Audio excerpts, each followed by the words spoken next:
And we begin this Monday with the breaking news on one of the largest federal worker strikes in Canadian history. There is a tentative agreement in that strike, and more than 120,000 Treasury Board workers will be back at their jobs this morning.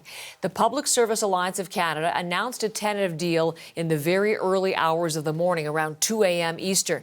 The deal includes a significant wage increase over 4 years, new language around remote work decisions. So this is for the employees at the Treasury Board. About 35,000 workers at the Canada Revenue Agency remain on strike this morning, and in a statement from the union, those talks are ongoing. We're going to begin our coverage this hour with Janice McGregor in Ottawa. More on the details of the tentative agreement, Janice, and what went on behind the scenes to get to this point and the deal done. Yeah, good morning, Heather. Let's start with those wage increases, because according to the union, these are substantially higher than what had been previously disclosed. And they've added a fourth year to the deal. Previously, they were talking about offers involving increases over 3 years.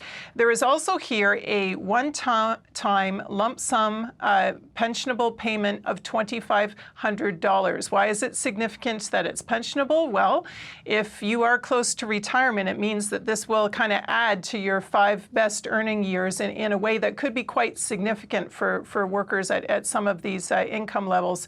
And overall, over the 4 years, the compounded wage increase by the union's math is going to be 12.6%.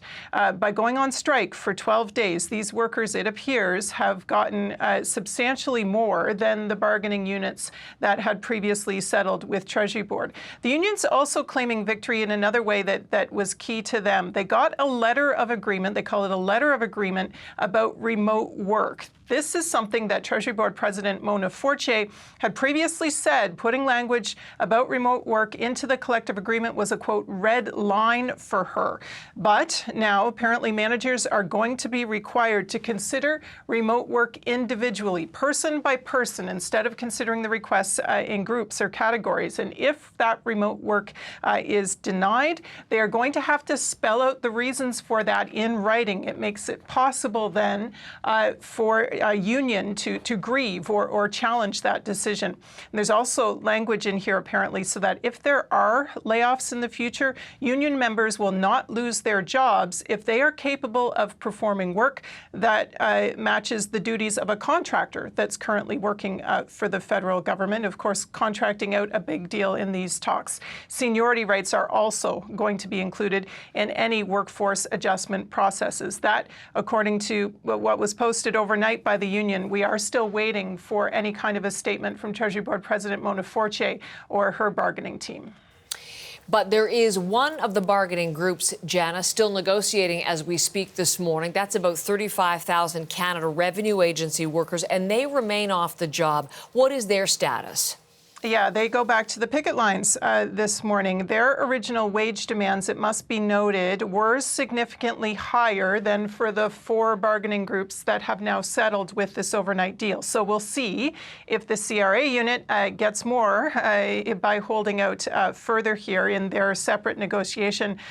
In addition to today being tax filing deadline, it's also May Day, International Workers' Day. Large rallies had been planned for downtown Ottawa with people bussing into town. It's quite miserable and rainy out there, though, Heather, so we will see if some of these workers now will be marking May Day by reporting to work with a new deal in hand. Janice, thank you very much. Janice McGregor in Ottawa.